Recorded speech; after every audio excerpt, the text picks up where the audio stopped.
Mulai. Bismillahirrahmanirrahim. Assalamualaikum warahmatullahi wabarakatuh. Alhamdulillah wassalatu wassalamu ala Rasulillah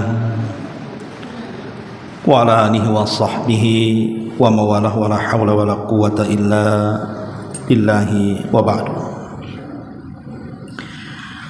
Alhamdulillah, segala puja dan puji hanya milik Allah subhanahu wa ta'ala. Salawat dan juga salam kita hadiahkan kepada Rasul kita Nabi besar Muhammad sallallahu alaihi wa ala alihi wasallam. Ma'asyiral muslimat yang dimuliakan Allah subhanahu wa ta'ala, alhamdulillah di pagi menjelang siang ini kita bisa berkumpul di Masjid Nidaul Ilmi Kapling Beliung, Sekupang, Batam. Dan tak lupa salawat serta salam senantiasa kita hadiahkan kepada Rasul kita Nabi besar Muhammad sallallahu alaihi wa ala alihi wasallam. Pembahasan di pagi menjelang siang ini kita akan membahas tentang salah satu keimanan yang merupakan rukun-rukun iman yang harus kita yakini dalam Islam adalah al-imanu bi malaikatillah, beriman dengan malaikat-malaikat Allah. Dan salah satu dari malaikat-malaikat Allah kita kenal dengan sebutan Raqib dan juga Atid. Siapakah malaikat Raqib dan Atid ini? Apa pekerjaannya? Apa pengaruh keimanan bagi kita ketika kita beriman dengan malaikat Raqib dan Atid ini? Ma'asyiral muslimat yang dimuliakan Allah subhanahu wa ta'ala, disebutkan di beberapa ayat dalam Al-Quran dan beberapa hadis Nabi sallallahu alaihi wasallam tentang keberadaan malaikat Raqib dan juga Atid. Sebut saja dalam surah Al-Infitar ayat 10 sampai 12. Allah Subhanahu wa taala berfirman, "Wa inna 'alaikum lahafidhin kiraman katibin ya'lamuna ma taf'alun." Padahal sesungguhnya bagi kamu ada malaikat-malaikat yang senantiasa mengawasi pekerjaan. Malaikat-malaikat yang mulia di sisi Allah dan malaikat-malaikat yang mencatat perbuatan-perbuatan itu, mereka mengetahui apa yang kamu kerjakan. Dari ayat ini Allah Subhanahu wa taala katakan kiraman katibin. Ada malaikat-malaikat yang senantiasa mencatat amalan kita. Kemudian disebutkan dalam surah Qaf ayat 17-18-nya, id yatalaqqal mutalaqqiyani 'anil yamini wa 'anil shimali qa'id ma yalfadhu min qawlin illa ladaihi raqibun atid. Ketika dua orang malaikat mencatat amal perbuatannya, seorang duduk di sebelah kanan dan yang lain duduk di sebelah kiri, maka tidak ada satu ucapan pun yang diucapkan manusia melainkan ada di dekatnya malaikat pengawas yang selalu hadir. Itulah Raqib dan Atid. Di sini disebutkan di dalam surah Qaf, ma yalfadu min qaulin illa ladaihi raqibun atid. Tidak ada satupun ucapan yang diucapkan manusia kecuali ada Raqib dan Atid. Kemudian diulang lagi dalam surah Ar-Ra'd ayat 11. Allah Subhanahu wa taala berfirman, lahu mu'aqqibatum min baini yadayhi wa min khalfihi yahfazunahu min amrillah. Bagi manusia itu ada malaikat-malaikat yang senantiasa menyertainya secara bergiliran, dari depan dan belakangnya, yang senantiasa menjaganya atas perintah Allah Subhanahu wa taala. Kemudian juga disebutkan dalam surah Al-An'am ayat 61, wa huwal qahiru fawqa ibadi wa yursilu alaikum hafadha hatta idza jaa ahadakumul maut tawaffathu rusuluna wa hum la yufarritun. Dan dialah penguasa mutlak atas semua hamba-hambanya, dan diutusnya kepadamu malaikat-malaikat yang senantiasa menjaga, sehingga apabila kematian datang kepada salah seorang di antara kamu, malaikat-malaikat kami mencabut nyawanya dan mereka tidak melalaikan tugas-tugasnya. Kemudian juga Allah Subhanahu wa taala mengatakan dalam surah Tariq ayat keempat, in kullu nafsin lama 'alaiha hafidh. Setiap orang itu pasti ada malaikat yang senantiasa menjaganya.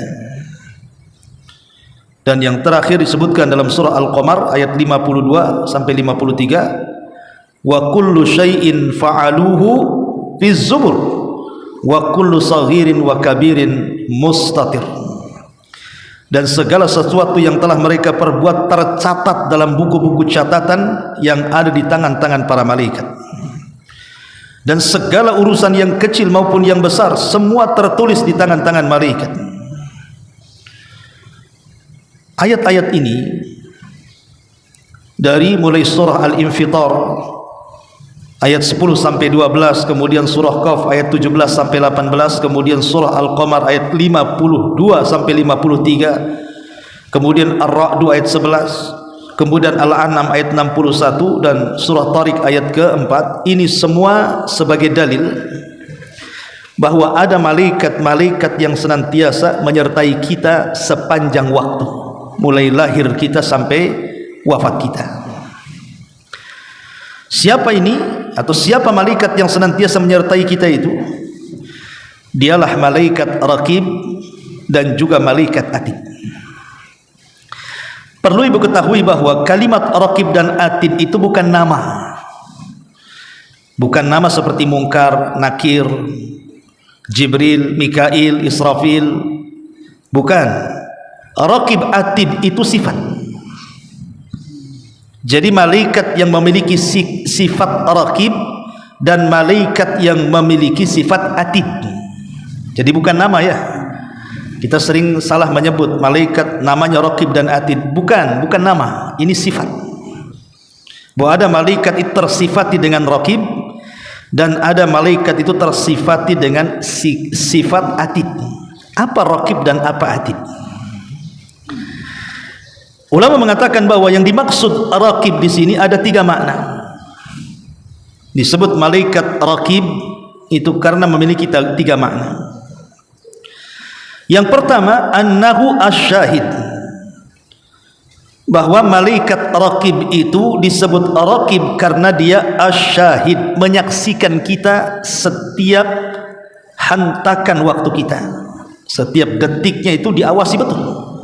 Dia menyaksikan apapun yang kita lakukan, baik dalam terjaganya kita, baik dalam tidurnya kita, baik dalam ucapannya kita, perbuatannya kita, apa yang kita katakan dalam hati secara batin ataukah yang kita katakan secara zahir, semua disaksikan malaikat ini. Itulah Raqib, senantiasa memperhatikan kita. Makna yang kedua, annahu al-hafidh. Mana yang kedua, maksudnya Raqib itu adalah malaikat yang senantiasa menjaga kita. Jadi kita dijaga oleh malaikat ini. Pamannya ibu lagi dari rumah ke pengajian sini, tiba-tiba ada kontainer lewat. Harusnya secara logika ibu ketabrak tuh, selamat pula ibu, alhamdulillah. Siapa yang menjaga dan menyelamatkan ibu? Itulah Raqib. Ibu tidur di rumah, tidur di tembok, tidak tidur di kasur. Padahal kan banyak rayap-rayap itu, ada semut, ada binatang-binatang yang kecil. Ketika ibu tidur walaupun berjam-jam tak ada tuh semut masuk kuping, semut masuk hidung, semut ganggu kita, nggak ada. Siapa yang jaga waktu kita tidur? Itulah Raqib. Jadi dia menjaga kita. Ini makna yang kedua. Makna yang ketiga, bahwa dia adalah malaikat yang tatabbu lil umuri nas. Dia mencari-cari urusan-urusan manusia. Dia akan mengikuti kemana kita berada. Ibu mau ada urusan di Batam, mau ada urusan di Tanjung Pinang, mau ada urusan di Bandung, mau ada urusan di Jawa Barat, mau ada urusan di Flores, di mana saja, malaikat ini ikut terus. Apa yang kita lakukan dalam urusan-urusan kita, urusan apa saja, maka mereka senantiasa mengawasi kita, mencari-cari perkara-perkara yang kita lakukan. Inilah tugasnya malaikat raqib, menyaksikan, menjaga dan mencari-cari urusan kita. Itulah disebut ar-raqib namanya, malaikat raqib. Adapun malaikat atid, disebut malaikat atid, memiliki dua makna. Makna yang pertama, annahul hadir alladhi la yaghib. Hadirun atau al-hadiru alladhi la yaghib. Malaikat itu senantiasa hadir dan tidak pernah luput dari kita, ada terus. Coba bayangkan ibu kalau kemana-mana sama suami, nggak bisa macam-macam kan bu, suaminya ada di situ terus. Lah bagaimana ini, malaikat ini kan nggak nampak tuh, tapi dia hadir terus. Dia tidak pernah tidak hadir depan kita, baik kita sedang terjaga atau sedang tidur, sedang mukim atau sedang safar, sedang taat atau sedang maksiat, semuanya hadir, malaikat ada di situ menyaksikan kita. Itulah atid, ya. Kemudian makna yang kedua juga, annahul hafidul mu'tad, annahul hafidu al-mu'ad, imma lil hifdi wa imma lil syahadah. Bahwa atid adalah malaikat yang senantiasa menjaga dan terus menjaga dan terus memperhatikan, kurang lebih dengan raqib juga maknanya. Lah inilah hakikat tugas daripada dua malaikat yang tersifati dengan raqib, yang merupakan malaikat yang terus memperhatikan kita atau menyaksikan, menjaga kita dan mencari-cari urusan kita. Ataupun malaikat yang tersifati atid, karena dia senantiasa hadir dan tidak pernah luput dari pandangan dia akan perbuatan kita dan senantiasa menjaga dan terus menjaganya. Ma'asyiral muslimat yang dimuliakan Allah Azza wa Jalla, berarti kesimpulannya dari makna raqib dan atid di sini bahwa dua malaikat ini malaikat yang senantiasa mengawasi kita, mencatat seluruh amalan-amalan kita, senantiasa menjaga kita sehingga kita satu detik pun tidak mungkin lepas dari mereka. Ma'asyiral muslimat yang dimuliakan Allah Azza wa Jalla. Makanya Syekh Ibn Utsaimin rahimahullahu taala dia mengatakan, raqib ay muraqibun lailan wa nahara. Raqib adalah malaikat yang senantiasa memantau siang dan malam. La yanfaq anil insan, tidak mungkin lepas dari manusia. Atid hadirun la yumkin an yaghib. Bahwa atid adalah malaikat yang senantiasa hadir, tidak mungkin dia gaib, absen, dan tidak mungkin diwakilkan kepada selain malaikat raqib. Pamannya diwakilkan ke kawan sesama malaikatnya, aku ada tugas, kewakilkan awasi orang itu dulu. Tidak, dia tidak mungkin mewakilkan kepada malaikat yang lain untuk mengawasi kita, karena dia memang tugasnya senantiasa hadir, tidak mungkin absen dari diri kita.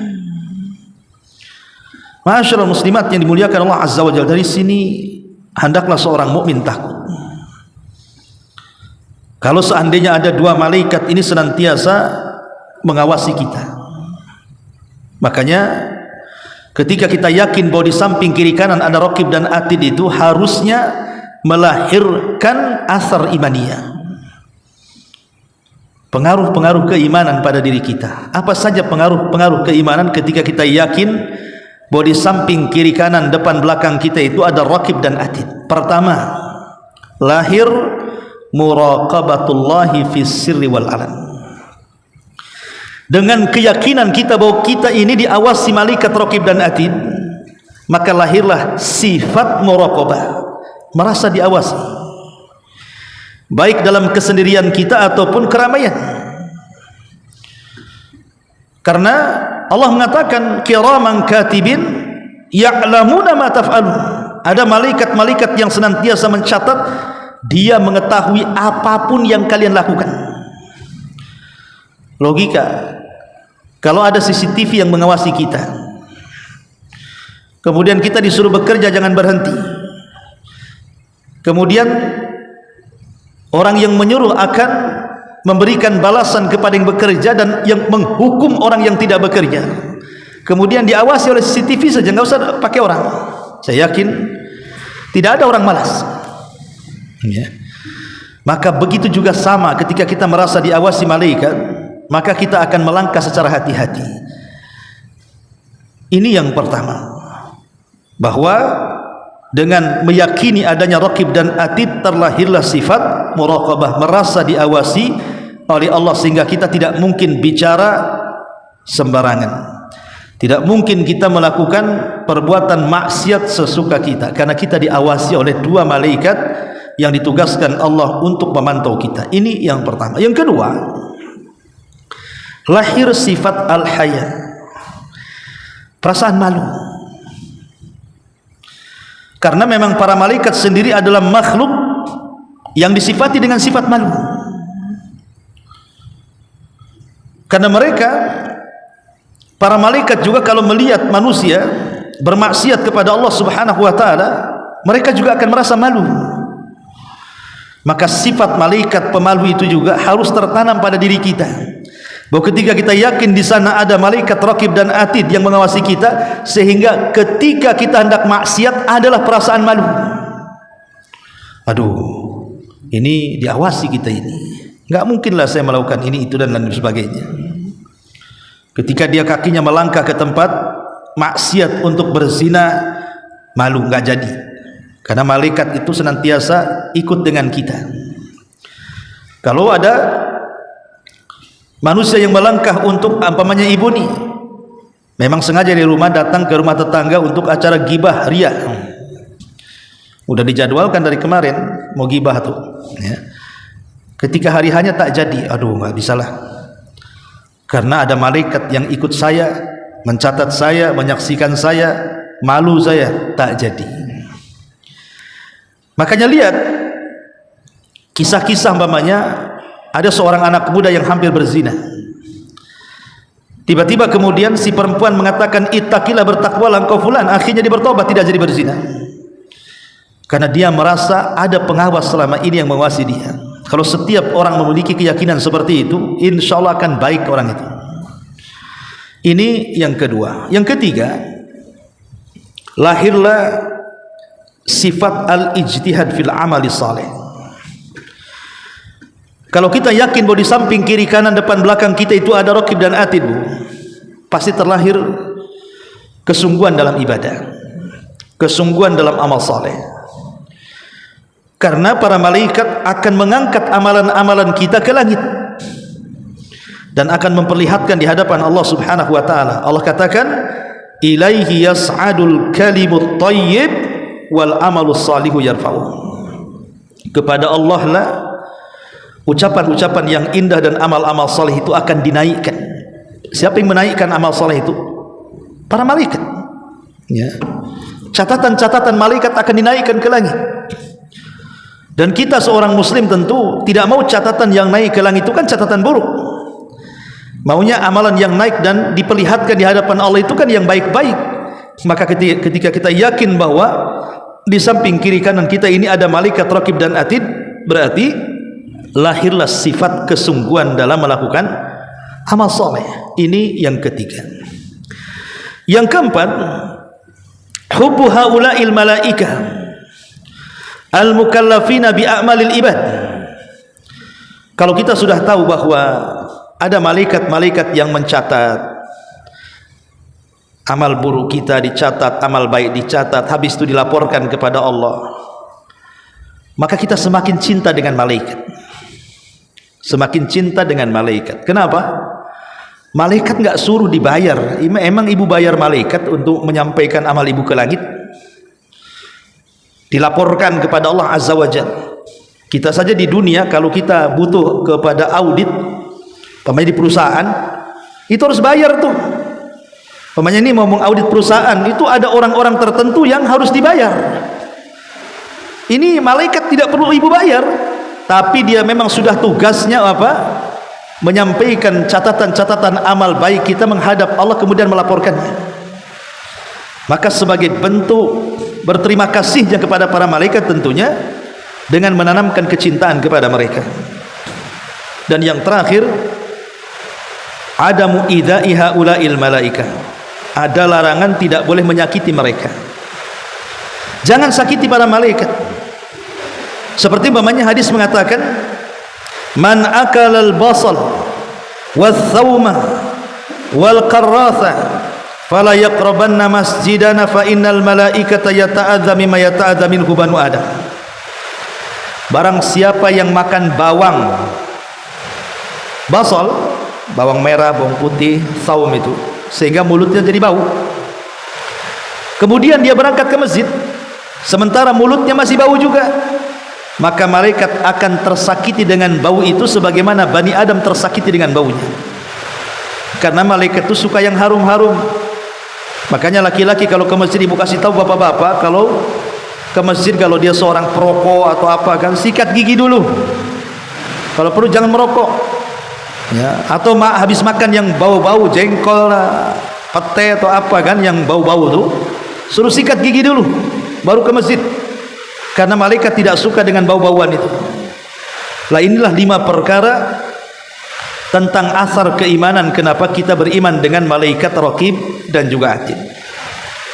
Ma'asyiral muslimat yang dimuliakan Allah Subhanahu wa taala.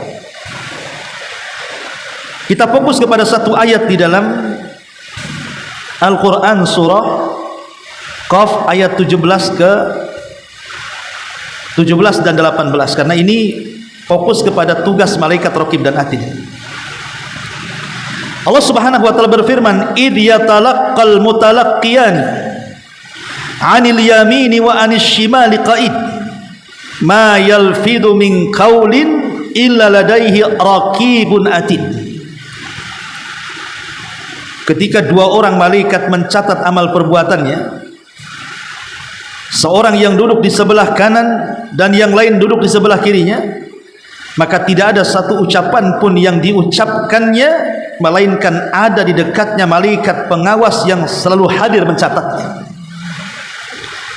Di sini ada kalimat ma yalfadhu min qaulin, tidak ada satupun ucapan manusia kecuali akan dicatat oleh raqib dan atid. Ma'asyiral muslimat yang dimuliakan Allah Subhanahu wa taala. Ucapan manusia itu ada 4 macam. Ibu kalau ngomong atau ngobrol pasti tidak lepas daripada 4 perkara. Saya, ibu atau siapapun kalau ngomong, ngobrol dengan kawannya, bercerita dengan kawannya, bercerita dengan keluarganya, pasti tidak lepas dari 4 perkara. 1, ada ucapan manusia itu yang qismun huwa dararun mahd. Ucapannya semua madarat, tidak ada kebaikannya. Jadi ada orang yang mengucap itu sama sekali tidak ada kebaikan ucapannya. Isinya cacian, makian, gibahan, hinaan, pokoknya jelek semua. Ini yang pertama. Jadi ada orang yang ngomong itu kalau ngomong semua jahat isinya 100%. Ini yang pertama. Yang kedua, kebalikannya. Semua ucapannya manfaat, semua ucapannya pahala, tidak ada dosa di dalamnya.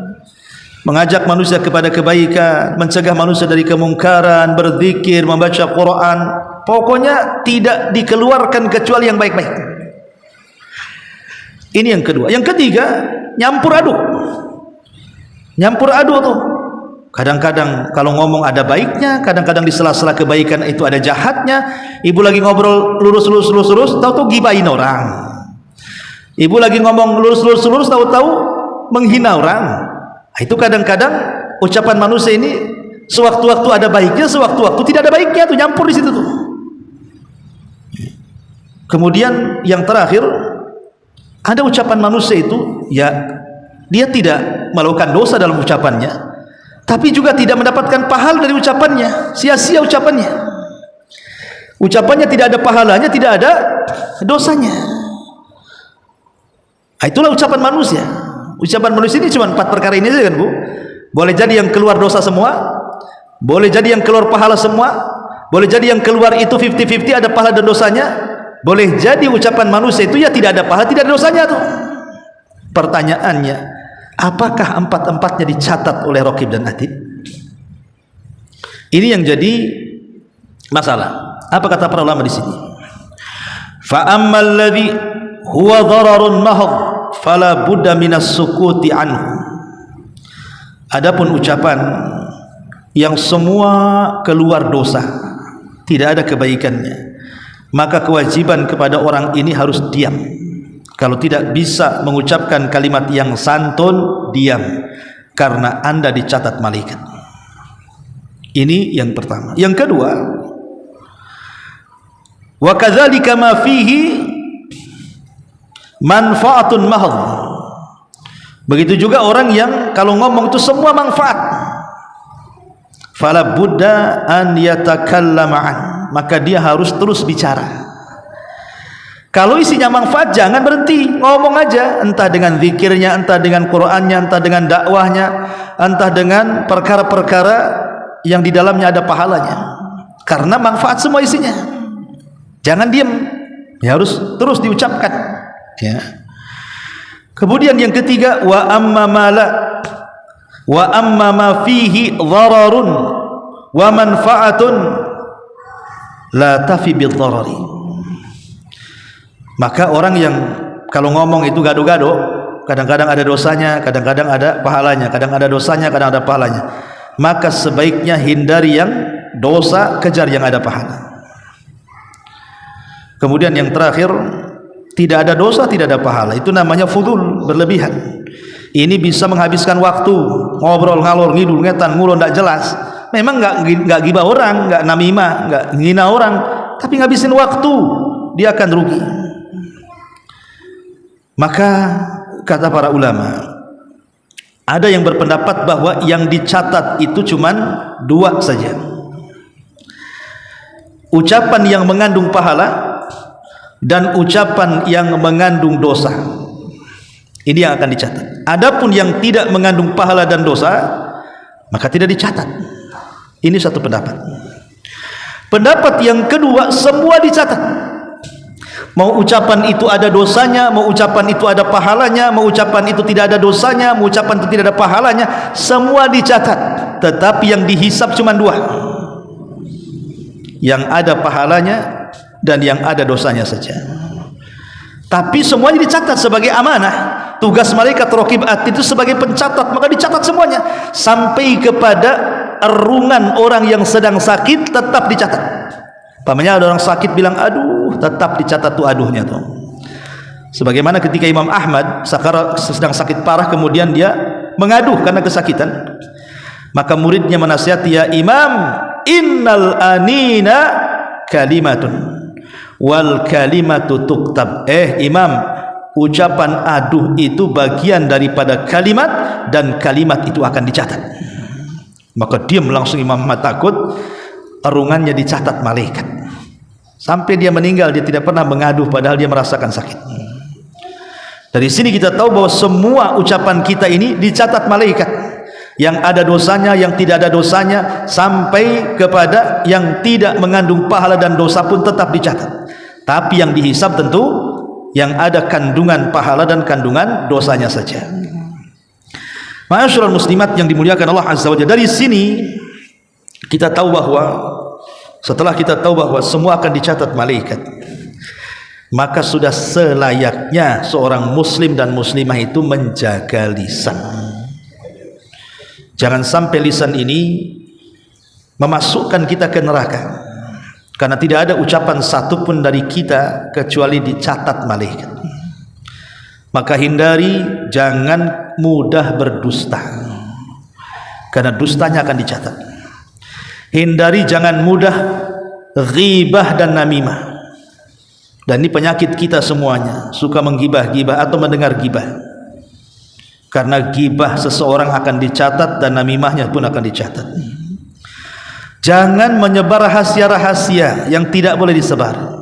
Seorang suami menyebar keburukan rahasia keluarganya, Seorang istri menyebar rahasia keburukan suaminya, ingat semua rahasia yang disebar dicatat malaikat. Jangan suka melaknat, mencaci, memaki, mengata-ngatai buruk orang, karena ucapan laknat, cacian, makian akan dicatat malaikat raqib dan atid. Jangan pula seseorang itu berbantah-bantah, berdebat yang tidak ada ilmunya, karena setiap perdebatan itu juga akan dicatat. Jangan mudah orang itu memberikan persaksian palsu, seperti yang banyak di persidangan, di pengadilan, ada orang saksi dibayar, mau saja dia karena dibayar. Ingat, Anda bisa dibayar, tapi catatan persaksian Anda dicatat malaikat raqib dan atid dan dipertanggungjawabkan di hadapan Allah. Jangan juga kita suka mencela nasab, bangga dengan nasab. Saya anaknya fulan bin fulan bin fulan, atau saya ini di darah saya ada keturunan Nabi.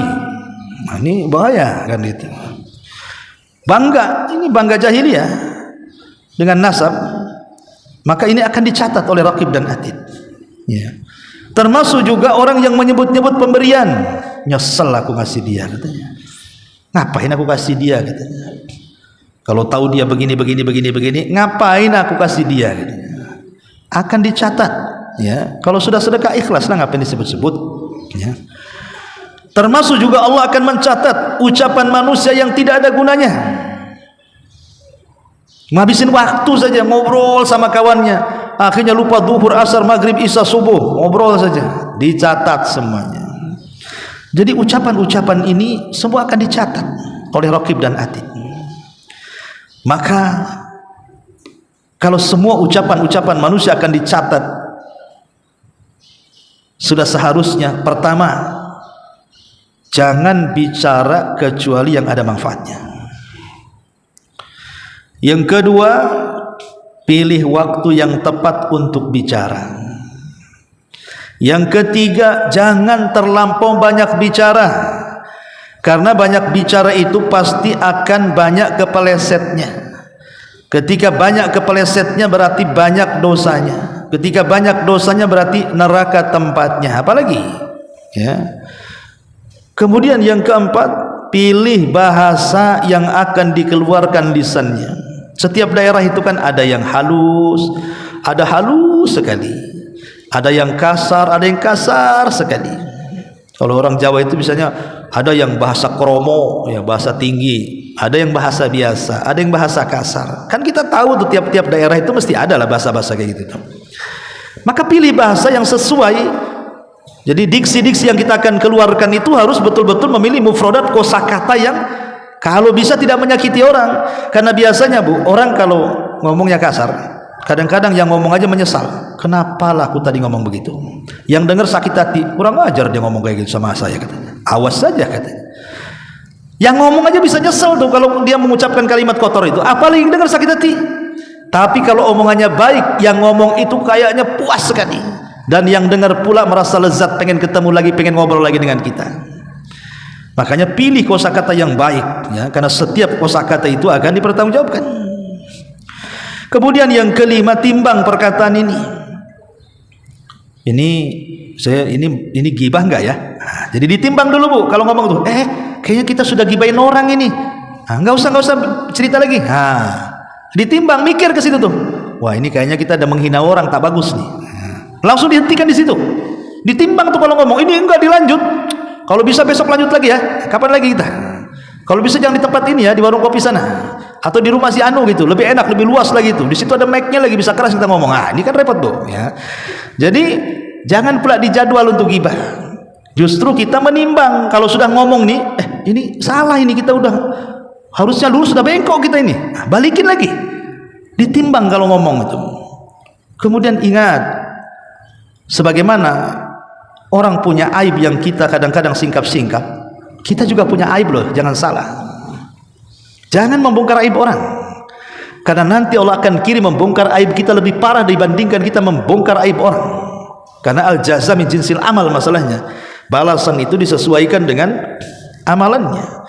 Kemudian kalau ngomong itu cari bahasa-bahasa yang mudah dipaham, jangan jelimet.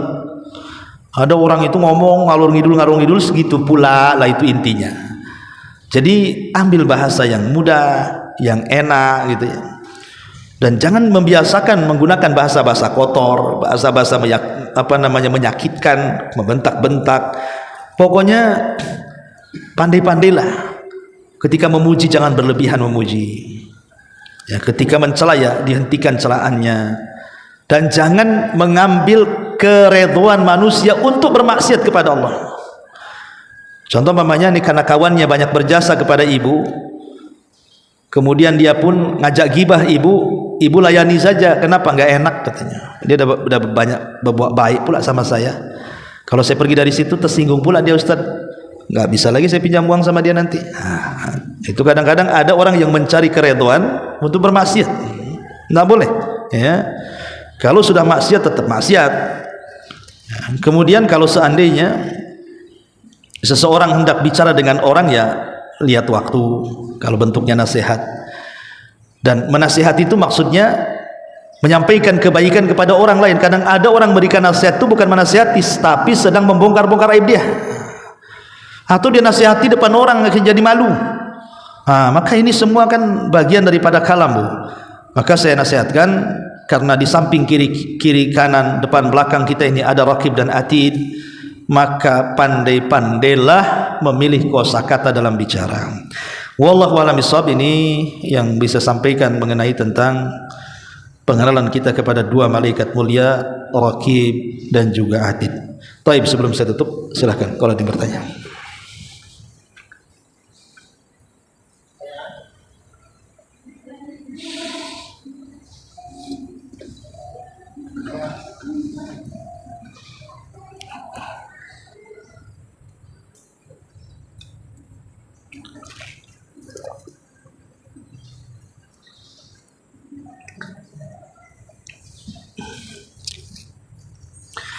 Bismillahirrahmanirrahim. Bolehkah menjama dua salat sebelum fajar tapi belum masuk waktu, dan bagaimana tata caranya? Jama salat apa itu? Maghrib sama Isya ya? Iya, Bu. Ini yang tanya siapa nih? Bolehkah menjama dua salat, maksudnya salat Maghrib Isya diakhirkan? Halo? Titipan. Jadi kalau yang nitip tak paham juga ya. Oke, saya pahami di sini mungkin dia belum sholat maghrib, karena yang bisa dijama itu kan cuman 4 salat saja, zuhur, asar, sama maghrib dengan isya. Sholat siang dengan sholat siang, sholat malam dengan sholat malam. Sholat siang dengan sholat siang artinya zuhur siang, asar siang. Sholat malam dengan sholat malam artinya maghrib dan isya. Tidak bisa siang dijama dengan malam, maghrib dengan asar, tidak bisa. Jadi harus gandengannya malam dengan malam, siang dengan siang. Dan tidak bisa dengan pagi. Makanya subuh itu tidak ada gandengannya dia, karena subuh pagi cuma satu. Pagi dengan siang nggak ketemu, pagi dengan malam nggak ketemu. Tapi kalau malam dengan malam, siang dengan siang masih ketemu lah. Mungkin kalau yang saya pahami dia belum sholat maghrib, mungkin dia safar atau dia ketiduran, tahu-tahu bangun jam 4, anggap saja gitu ya, sudah qiraah sebentar lagi subuh, maka boleh menjama, boleh, nggak apa-apa. Itu namanya waktu al-idtirar, namanya waktu terpaksa. Waktu sholat isya itu ada dua waktu, ada namanya ikhtiar dan idtirar. Waktu ikhtiar itu sampai tengah malam, itu waktu isya tuh. Tetapi waktu idtirar terpaksa, karena ada hal-hal yang menjadikan dia tidak bisa sholat isya tengah malam, mungkin dia safar, ketiduran, maka boleh mengakhirkan sampai sebelum waktu fajar. Maka sebelum sholat subuh, kalau masih ada waktu, boleh kita menjama maghrib dan isya. Wallahu a'lam. Bismillah. Bagaimana hukumnya sumpah serapah orang yang sedang marah-marah dan sangat emosional? Ya tetap tidak boleh. Makanya pentingnya orang lagi marah itu, kita disuruh untuk banyak bergerak. Kalau marahnya berdiri, duduk. Kalau marahnya duduk, baring. Kalau masih baring juga marah, cari tempat lain, ya keluar. Kalau masih marah juga, ambil wudhu. Masih marah juga, sholat. Masih marah juga, minum obat lah. Tuh pemarah lah dia tuh. Jadi mungkin kolesterolnya lagi naik, darah tinggi lagi naik, terus suruh minum obat tuh kalau udah macam-macam. Kok nggak berhenti juga marahnya.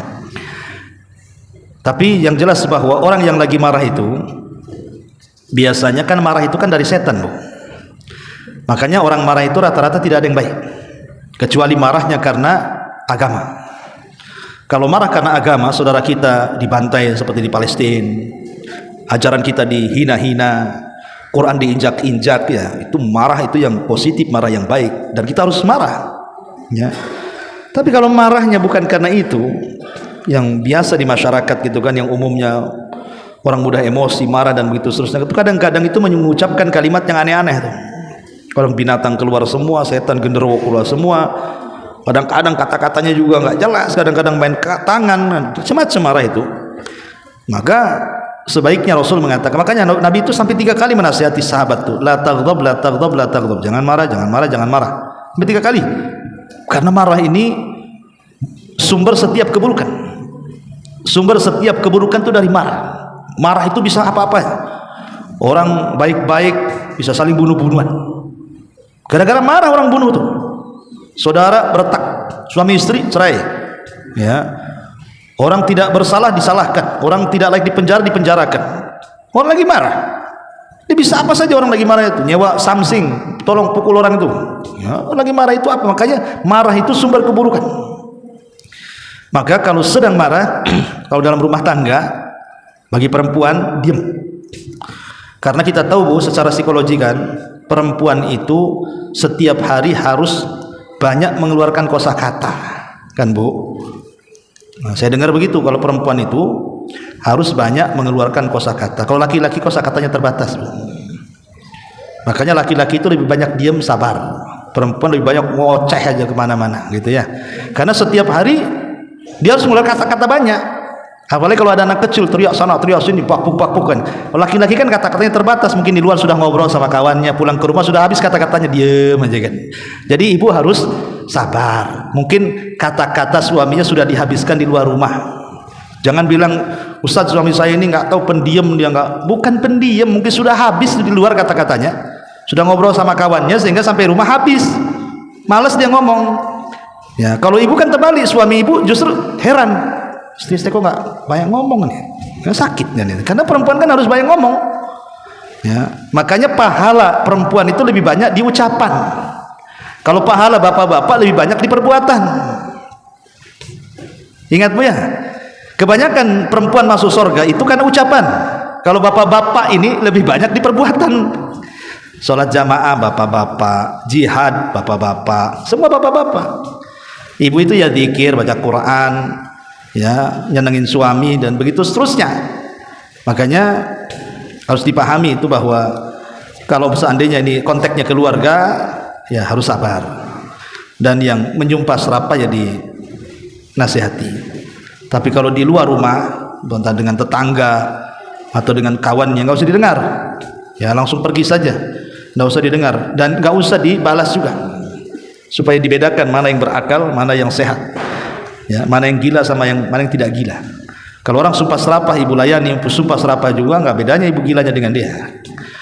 Ya, jadi kalau bicara hukum ya tentu tidak boleh sumpah serapah, apalagi sampai marah-marah, mengeluarkan kata-kata yang tidak pantas dikeluarkan. Wallahu a'lam. Baik, sampai di sini. Subhanaka bihamdika, asyhadu an la ilaha illa anta, astaghfiruka wa atubu ilaik. Allahu ta'ala alam. Assalamualaikum warahmatullahi wabarakatuh.